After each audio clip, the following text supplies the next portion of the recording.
How DreamWorks Animations doesn't care about our girls.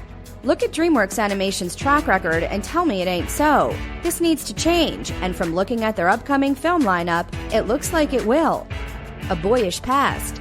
20 years ago, Steven Spielberg, David Geffen, and Jeffrey Katzenberg founded DreamWorks, and 4 years later, their animation division released its first film and called it Ants.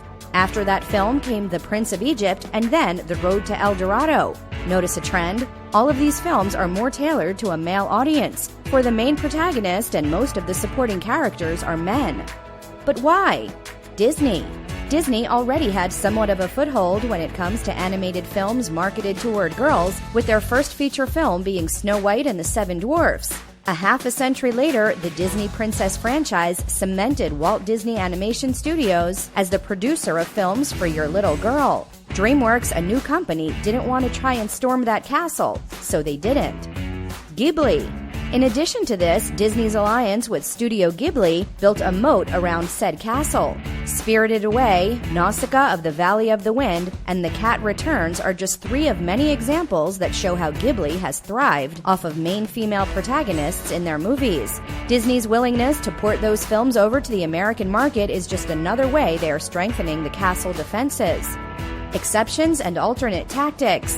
DreamWorks has made some attempts to breach that market. Chicken Run, DreamWorks' 4th film, actually has a female main protagonist as well as Monsters vs. Aliens.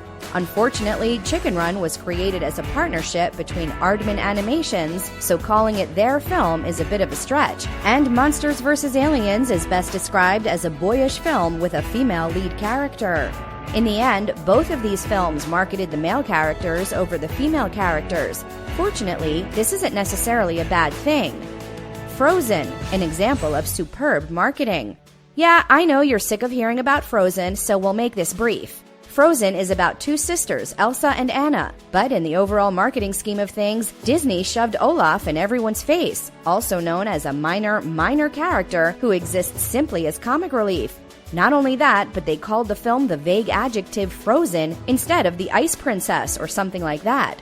I say this all to show that Disney essentially took a princess film and marketed it as a goofy animated film. They've done it before with Tangled, and since Frozen was such a big success, they'll probably be doing it again.